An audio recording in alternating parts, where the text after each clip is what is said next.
तो क्या ये मुमकिन है? ये बहुत बड़ा सवाल पैदा करता है।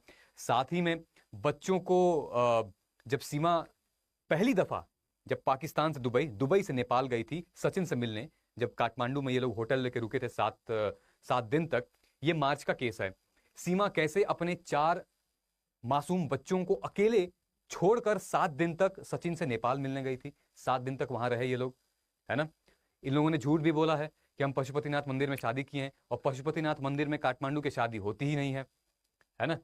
ये मामला था। उसके बाद सीमा ने अपने बच्चों का फर्जी आधार कार्ड बनवाया। भाई कैसे इतनी एक महिला कैसे इतना कर रही है? बच्चों का आधार कार्ड बनवाया है। सीमा ने बच्चों का पासपोर्ट भी बनवाया है, आधार कार्ड गलत बनवाया है, मतलब जाली आधार कार्ड, ठीक है। उसके बाद आप सोच सकते हैं कि 4 बच्चों को मतलब इस तरीके से, वो भी मासूम बच्चे, है ना। और जब ये बॉर्डर पार करके आ रही थी तो बॉर्डर की सिक्योरिटी वालों को यही बताया था कि बच्चों की तबीयत खराब है, हमें हॉस्पिटल लेके जाना है। बच्चों का हवाला देके ये वहां से आ गई। तो समझ में आ रहा है, पहले नेपाल गई, रेकी की, प्लानिंग की, उसके बाद फिर बच्चों को ले आई, फिर अंदर घुसी। ये भी मामला है। और एक वो महिला जो कि पाकिस्तान से दुबई जाती है, दुबई में होटल लेके रुकती है, होटल फिर टैक्सी लेती है, साथ में पाकिस्तानी रुपए को दिरहम में कन्वर्ट कराती है। उसके बाद फिर वहां से फ्लाइट से नेपाल आती है, नेपाल के बाद फिर वो फिर वो भारत आती है। आप समझ सकते हैं क्या ये 5वीं पास कोई महिला कर सकती है? क्या सीमा झूठ बोल रही है? क्या ये इतिहास का सबसे बड़ा स्पाई नेटवर्क हो सकता है? क्या आपको क्या लगता है? कमेंट करके जरा मुझे बताइएगा। अभी लिस्ट खत्म नहीं हुई है, अभी लिस्ट मेरे सामने है। मैं लिस्ट ये रखा हूं कि लगभग सीमा ने 8 मई को, सीमा के पास 4 फोन और 5 सिम कार्ड थे। तो 4 फोन 5 सिम कार्ड का क्या मतलब? सीमा का यह कहना था कि भैया हम वहां से पाकिस्तान से आए, हमें नहीं चाहता कि हमें कोई ट्रेस करे, हमने तोड़ के फेंक दिया, ठीक है। 3 सिम कार्ड क्यों? एक सिम कार्ड भाई मुझे सचिन ने ले आके दिया था, और 2 तो मेरे अपने ही हैं, मैंने भी लिया है यहाँ पे। 5 फोन क्यों? एक फोन खराब हो गया है, एक फोन का यहाँ का नेटवर्क नहीं लगता, एक नया फोन लेना था मुझे, अलग अलग सब दलीलें चल रही हैं। सीमा का कहना है कि पाकिस्तान में आप पैसे फेंकिए, कुछ भी हो सकता है। एटीएस ने पूछा इतना पैसा आया कहां से? सीमा ने कहा अब तक मेरा 7 लाख रुपए खर्चा हो चुका है, और मैंने घर बेच दिया था अपना, और वो के घर मेरे ही नाम पे था। क्या पाकिस्तान में इतने अच्छे प्रोविजन हैं कि महिला अगर घर बेच दे तो आसानी से बिक जाएगा घर? कुछ इस तरीके के प्रावधान है। इतना प्रोग्रेसिव हो चुका है पाकिस्तान। मतलब आप समझ रहे हो किस तरीके से ये बात डायरेक्शन जा रही है। साथ ही में कि एक यूपी एसटीएफ के इतने बड़े बड़े ऑफिसर्स के साथ ये कैसे, मतलब इतनी आसानी से कैसे बात कह ले रही है, ठीक है। तो ये सब जो है वो सवाल के दायरे हैं, बहुत बड़े सवाल हैं। और इंग्लिश पढ़ने को कहा गया था, आराम से इंग्लिश पढ़ दी। ये सब शॉकिंग रेवल्यूशन है, ठीक है। अब आप कमेंट करके जरूर बताइएगा कि किस तरीके से आपको लग रहा है कि इनकी बातों में कितनी सच्चाई है, क्या करना चाहिए। इसी को जस्टिफाई करने के लिए मैंने एक और केस स्टडी लिखी है। सीमा हैदर के केस को देखते हुए एक और केस आया था, जनवरी में आया था। कौन आए थे भाई? ये आई थी इकरा जीवानी। इकरा जीवानी ने सेम सीमा वाला जो प्रोटोकॉल है ना इनका, तथाकथित जो पूरा का पूरा केस है, जितना मोडस ऑपरेंडी है सीमा का, इकरा उसने सेम मॉडल फॉलो किया, जबकि ये सीमा से पहले आई थी। गर्ल जो है वो भाई पहले दुबई गई, दुबई से फिर गई नेपाल, नेपाल से फिर आई। नेपाल से आते हुए इसने बैंगलोर गई, बैंगलोर जाके ये अपने आदमी से मिलती हैं। ये जो आदमी है इनका नाम है मुलायम सिंह यादव। तो मुलायम सिंह यादव इनका नाम है, और ये उनसे मिलती हैं। बेसिकली ये लड़की गलती क्या करती है, ये बैंगलोर से पाकिस्तान फोन करती है अपनी माँ को बताने के लिए कि माँ मैं पहुंच गई हूं, और अपने माँ से कंटिन्यूअस बात करती है। तो वहीं पे जो CIA है, सेंट्रल इंटेलिजेंस एजेंसी है, उन लोगों ने ये इंफॉर्मेशन गैदर की कि ये कॉल्स जा रही हैं, इतने लंबे देर तक बात हो रही है, और इस बीच में इकरा को लोग धर दबोच लेते हैं। CIA आती है, इकरा से बातचीत करती है, और पुलिस अथॉरिटीज को जब पता चलता है तो ये इनको डिटेन कर लेते हैं। डिटेन करके फिर इनसे सवाल जवाब कहते हैं।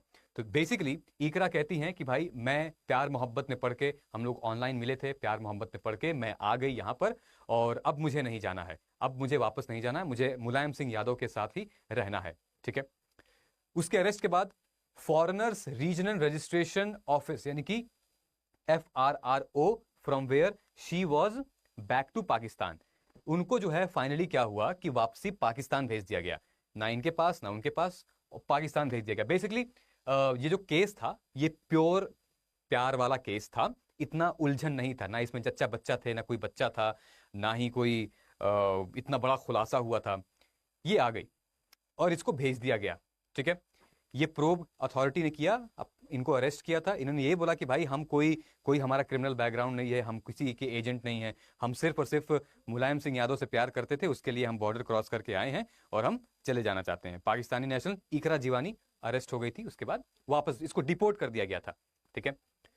अब यही इंडिया टुडे ने भी छापा था कि सीमा हैदर वाली कहानी के पीछे एक और कहानी थी जो कि इससे पहले थी, जिसकी हैप्पी एंडिंग नहीं हुई थी। क्या अब इनकी भी हैप्पी एंडिंग होगी या नहीं होगी, ठीक है। अच्छा, सीमा हैदर एक पाकिस्तानी महिला, गलत तरीके से एंटर करती है। Previous met Indian partner through an online Ludo game, ठीक है। लूडो गेम पे इकरा, इससे पहले वाली जो थी ये लूडो गेम पे मिलती है, जैसे ये पबजी पे मिलती हैं, ठीक है। ये पबजी वाले हैं, ये लूडो वाले हैं, ठीक। अब देखिए क्या हो रहा है, एक और केस यहां सामने आ रहा है। ये केस है बांग्लादेश का। बांग्लादेशी महिला जो है वो, ये सब लोग आके भारतीय पुरुषों में क्या रखा है भाई, कि मतलब लोग बांग्लादेश से पाकिस्तान से आ जा रहे हैं, कुछ है क्या ऐसा भारतीय पुरुषों में, जरा कमेंट करके बताइएगा। तो बांग्लादेशी महिला जो है वो भाई तैर के आ गई थी, पता आपको, तैर के आ गई भारत में। इन्होंने एक एक्ट क्रिएट कर दिया, ठीक है। 22 साल की हैं ये, 22 ईयर ओल्ड वुमेन। इनको आइडेंटिफाई किया गया, कृष्णा मंडल। इन्होंने रिवर क्रॉस करके आए और भारत में एंटर कर गई थी, ठीक है। हुआ क्या कि Krishna did not have valid passport to India, Bharat का इनका कोई वैलिड पासपोर्ट नहीं था, और इन्होंने डिटरमाइन किया था कि ये अपने लवर से मिलेंगी और बेसिकली इस जर्नी को मतलब मिलेंगी और बातचीत करेंगी। और ये लव बर्ड जो हैं वो यूनाइटेड हुए। कृष्णा फाइनली अभिक से मिली, ये अभिक इनके लवर हैं, है ना। West Bengal south 24 Parganas district में, साउथ 24 परगना डिस्ट्रिक्ट वही डिस्ट्रिक्ट है जहां पे अभी ढेर सारे बवाल हुए हैं पंचायत पोल्स को लेके, ठीक है। Women swims from Bangladesh to India, ये फेसबुक से मेट हुई थी, ठीक है। इनको भी वापस भेज दिया गया था। अब सबसे इंपॉर्टेंट पार्ट इस वीडियो का ये है, और वो है हमारा what did we do, what did they do wrong, मतलब इन सारे पर्सपेक्टिव में इन लोगों ने गलत कहां किया है।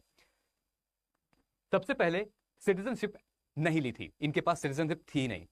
Granting citizenship is subject to following condition, किसी को भी सिटीजनशिप को ग्रांट करना है तो फॉलोइंग कंडीशन होनी चाहिए, जैसे कि सेक्शन 3 में citizenship act provides for citizenship by birth, ठीक है। बाय बर्थ से हमें क्या भारत की नागरिकता मिल सकती है, एक जैसे आपको हमें मिली हुई है। दूसरा, citizenship by descendant as per section 4 of India, मतलब कि आप किसी के डिसेंडेंट हैं, आपके पूर्वज यहां रह रहे थे, भले आप बाहर रह रहे थे लेकिन आपके पूर्वज रह रहे थे, उससे भी आप डिसेंडेंट हो सकते हैं। तीसरा, रजिस्ट्रेशन द्वारा, जिसका प्रोसेस मैं अभी आपको बताऊंगा कि रजिस्ट्रेशन आपको करना पड़ेगा, उससे आप नागरिकता पा सकते हैं। उसके बाद आता है सिटीजनशिप बाय नेचुरलाइजेशन, ठीक है, भाई नेचुरलाइजेशन से आप सेक्शन 6 के तहत कर सकते हैं। और citizenship act doesn't allow dual nationality, Bharat में डुअल नेशनैलिटी के ऊपर कोई भी ऐसा कानून नहीं है, ठीक है। 5 मिनट, ठीक है। साथ में on 12 October 2022 the Patna high court ने क्या कहा, पटना हाई कोर्ट ने यह कहा कि भैया कोई भी फॉरेनर अगर भारत में आके किसी भारतीय से शादी कर लेती है तो मतलब वो हस्बैंड वाइफ नहीं हो सकते, वो सिटीजन नहीं हो सकती है, ठीक है। साथ ही में इन लोगों का यह भी कहना है कि अगर जो लोग बाहर से आए हैं उनके पास आधार है, पैन कार्ड है, उनके पास कोई और भी कार्ड है, उससे वो क्या हो जाती हैं, इंडियन सिटीजन नहीं बन जाती, उसके लिए उनको रजिस्ट्रेशन करना पड़ेगा। अब रजिस्ट्रेशन कैसे करना पड़ेगा, आइए देखते हैं। रजिस्ट्रेशन के लिए सबसे पहले सर्टिफिकेशन होना चाहिए रजिस्ट्रेशन का फॉर योर मैरिड स्पाउस। अब ये लड़का लड़की के लिए दोनों है, मतलब कि इसका सीधा सीधा नियम ये है, अगर आपने 2010 में शादी की है तो आप पहले रजिस्ट्रेशन कराइए। रजिस्ट्रेशन कराने के लगभग 7 साल बाद आप रहिए भारत में, उसके बाद 2017 में आपको रजिस्ट्रेशन मिलेगा, भारतीय नागरिकता मिलेगी, है ना, 2017 तक।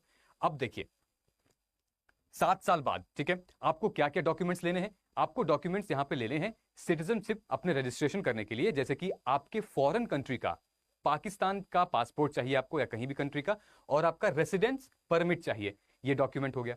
तीसरा, और भी कोई अदर डॉक्यूमेंट लगेंगे, जैसे कि इसमें आप अटैच कर सकते हैं, you married an Indian citizen, a copy of your marriage certificate चाहिए रजिस्ट्रेशन में, आपके स्पाउस का, आपके हस्बैंड या आपके वाइफ का सर्टिफिकेट चाहिए, आप उनका पासपोर्ट चाहिए। रजिस्ट्रेशन का प्रोसेस आपको बता रहा हूं मैं कि इस तरीके से वो रजिस्ट्रेशन करा सकते हैं। ये है हमारा foreign division ministry of home affair का ये लिंक है जहां पे आपको नागरिकता मिलती है।